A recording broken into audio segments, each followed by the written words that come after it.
Okay, so talking today about social learning theory as an aspect of learning theory. Okay, so what is social learning theory? So these social cognitive theories emphasize how behavior is learned and maintained. And they propose that there are a number of ways that we learn behavior and continue to show particular behaviors. So first, through observation and through imitating other people, through experiencing positive consequences for our behaviors, and then also through different cognitive processes such as the plans, expectations, and beliefs that we have regarding particular courses of action or a particular set of behaviors. Social learning theory then really emphasizes observational learning.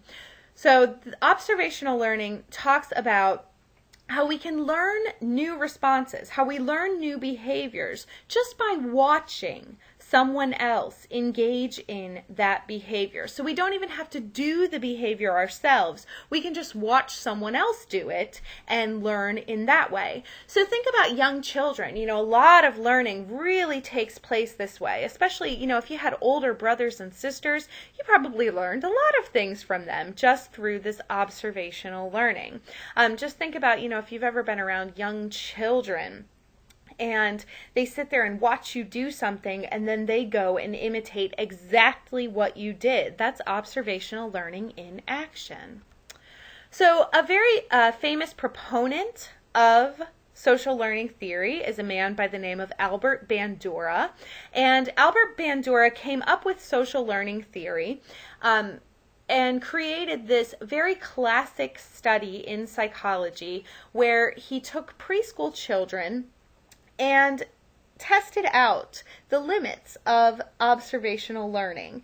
And basically what he did, and I want you to watch the video on this also so that you can see what happened, he exposed the children to a model. So a model is someone who's showing some kind of behavior. In this case, it was an adult woman who was interacting with this Bobo doll. So this is like these like inflatable dolls that look like punching bags.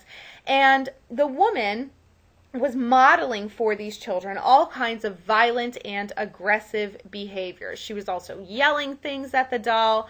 And then they put these children in a room with many different things to play with. So they observed this model showing this aggressive behavior, and then they put the children in this room where they have many different options of toys to play with.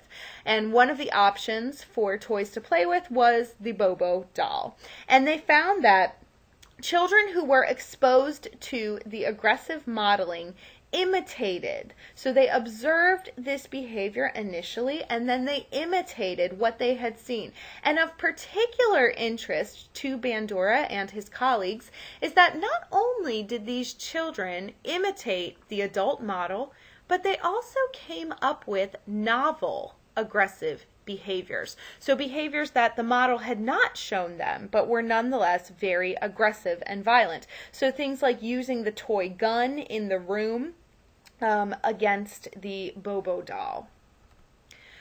So if we apply the findings here of Bandura's classic study, and we apply them to understanding something like violence in the media, we see that there is some evidence that people who are exposed to violence, particularly through the media, are more likely to show aggressive behavior.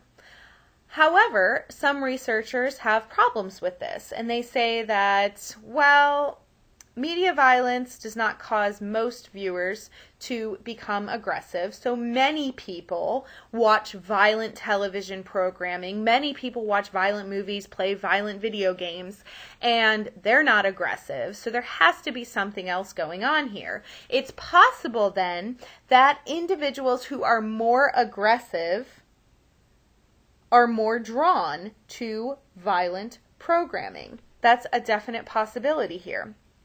Think about this in your own lives. Basically, from Bandura's study, it's saying that if you are shown violent behavior, you are more likely then to imitate that behavior, to show that behavior later on in life. Think about that and think about what some of the factors are that might moderate that relationship.